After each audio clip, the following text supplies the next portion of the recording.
오늘은 데이비드 호킨스 박사의 놓아버림이라는 책에서 자가치유를 가능하게 만드는 기본 원리에 대한 내용인데요. 한 줄 한 줄 읽어보면서 제가 이해한 것을 풀어 설명해 볼게요. 제가 잘못 이해한 부분이 있다면 댓글로 남겨주시면 공부하는데 도움이 됩니다. 시작해 볼게요. 생각은 사물이다. 생각에는 에너지와 형태가 있다. 지중해의 성인 다스칼로스에서 이와 비슷한 내용이 나옵니다. 모든 생각은 형태를 가지고 있다고 해요.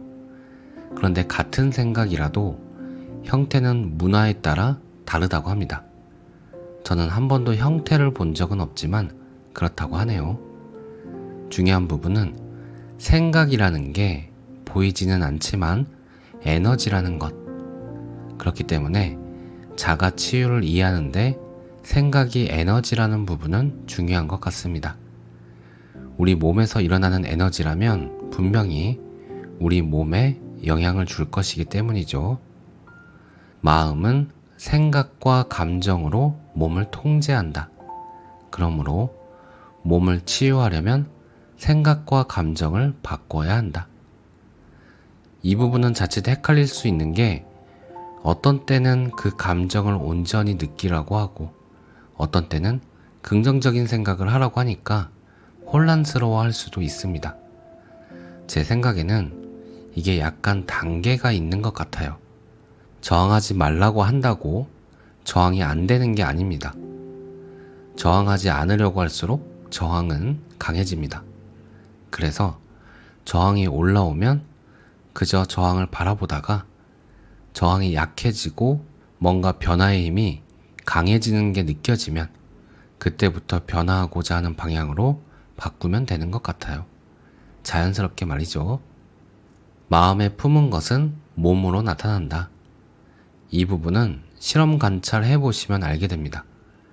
감정을 보고 난 후 신체의 변화를 보는 것보다 신체의 변화가 생기면 직전에 어떤 감정이었는지 살펴보는 것이 관찰하기 쉽더라고요. 예를 들면 저의 경우 뭔가 마음에 걸림이 느껴졌는데 그러자 속눈썹과 눈동자 사이에 작은 뭔가가 생기더라고요. 그리고 마음의 걸림이 사라지자 동시에 그것도 사라져 버렸습니다. 몸은 진정한 자아가 아니다. 몸은 마음이 통제하는 꼭두각시 인형과 같다. 그래서 몸은 소중하지 않다는 말이 아니죠. 시스템이 그렇다는 겁니다. 마음이 없다면 몸은 움직임이 멈춘 인형과 같겠죠. 그 몸을 움직이는 것이 마음이고요.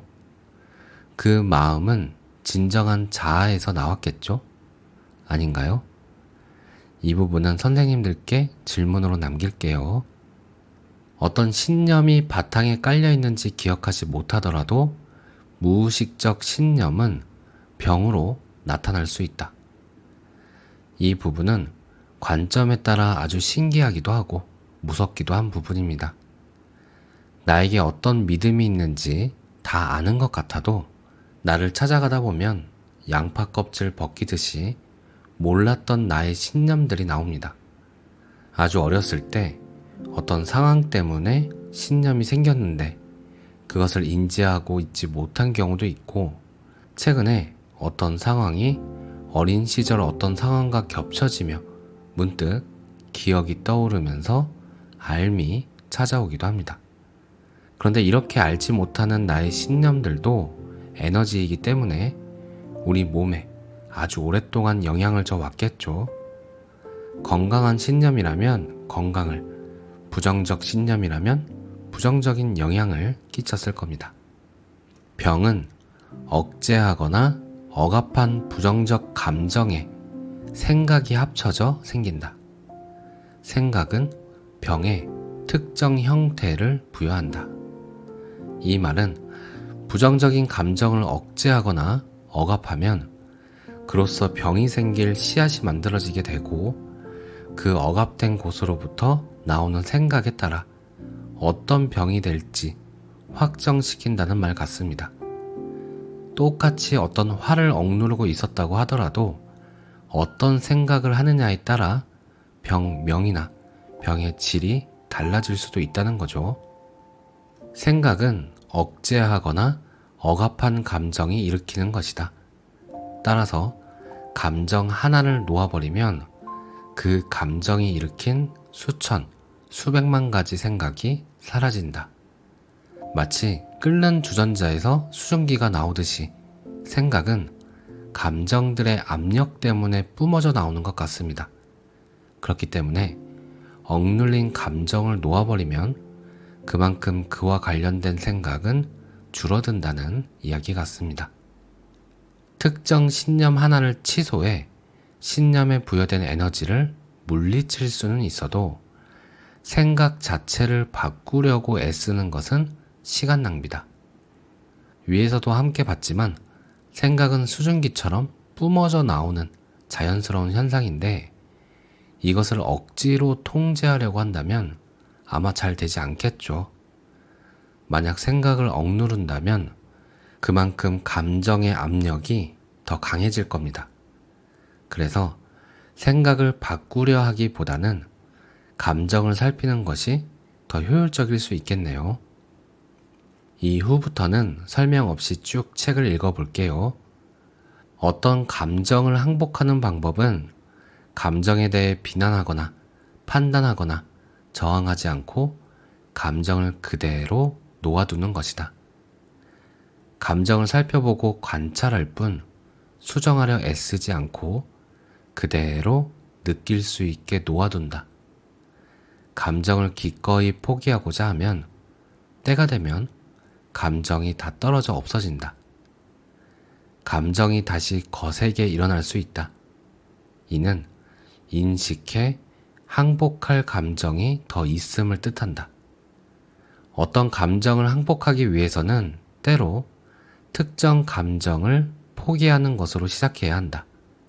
예를 들자면 이런 감정이 있으면 안 된다 라는 죄책감 같은 것.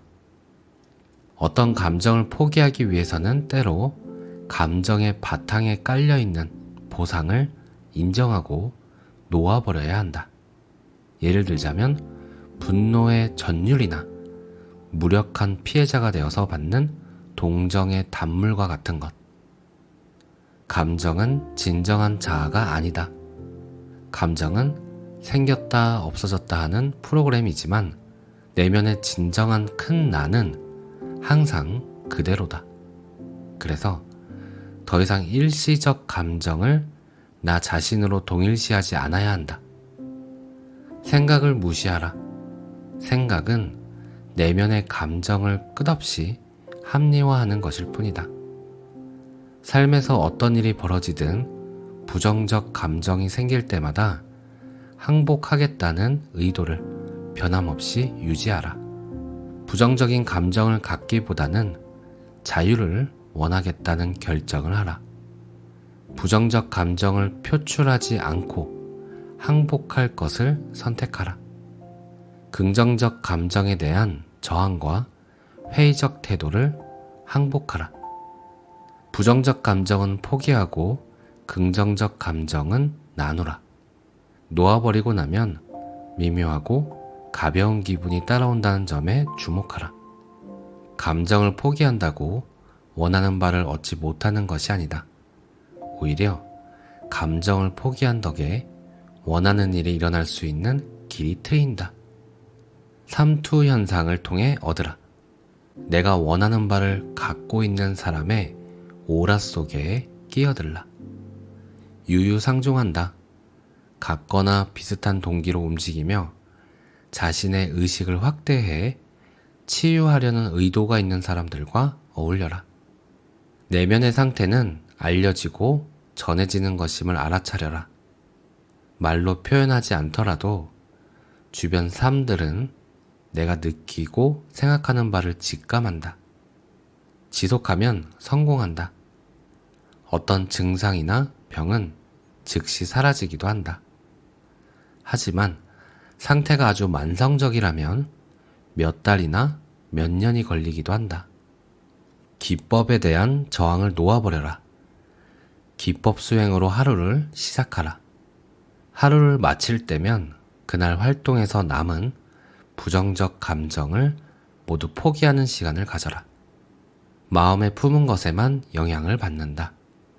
부정적 생각이나 신념에 영향을 받은 것은 그것이 내게 적용된다고 의식적이나 무의식적으로 이야기하기 때문이다. 육체적 장애에 이름 붙이지 말라. 꼬리표를 붙이지 말라. 하나의 꼬리표는 하나의 프로그램이다. 실제로 느끼는 것, 즉 감각 자체를 항복하라. 우리는 질병을 느낄 수 없다. 질병은 마음에 품은 추상적 개념이다. 이를테면 우리는 천식을 느낄 수 없다. 무엇을 실제로 느끼고 있지? 하고 자문하면 도움이 된다. 예를 들어 가슴속이 조이고 쌕쌕거리고 기침하는 육체적 감각을 그냥 관찰하라. 예컨대 공기를 충분히 마시지 못하고 있다라는 생각을 느낄 수는 없다. 그것은 겁에 질린 마음속 생각일 뿐이다. 하나의 개념, 천식이라 부르는 프로그램일 뿐이다. 실제로 느끼는 것은 목구멍이나 가슴 속의 긴장 내지 조임이다. 같은 원리가 궤양이나 다른 장애에도 적용된다. 우리는 궤양을 느낄 수 없다. 가슴이 타는 듯하거나 찢어지는 듯한 감각을 느낀다. 궤양이라는 단어는 꼬리표이자 프로그램이라 자신의 경험에 꼬리표를 붙이는데 이 단어를 쓰자마자 자신을 궤양 프로그램과 동일시한다. 통증이라는 단어조차 프로그램이다. 실제로는 어떤 특정한 육체적 감각을 느끼고 있을 뿐이다. 이런 다양한 육체적 감각에 꼬리표나 이름 붙이는 일을 놓아버리면 자가 치유 과정이 한결 빨라진다. 감정에 대해서도 마찬가지다. 감정에 꼬리표와 이름을 붙이는 대신 그냥 감정을 느끼면서 감정 이면에 에너지를 놓아버릴 수 있다. 감정의 에너지를 알아차려 포기하기 위해 감정에 공포라는 꼬리표를 붙일 필요는 없다. 오늘 내용은 여기까지입니다. 감사합니다. 사랑합니다.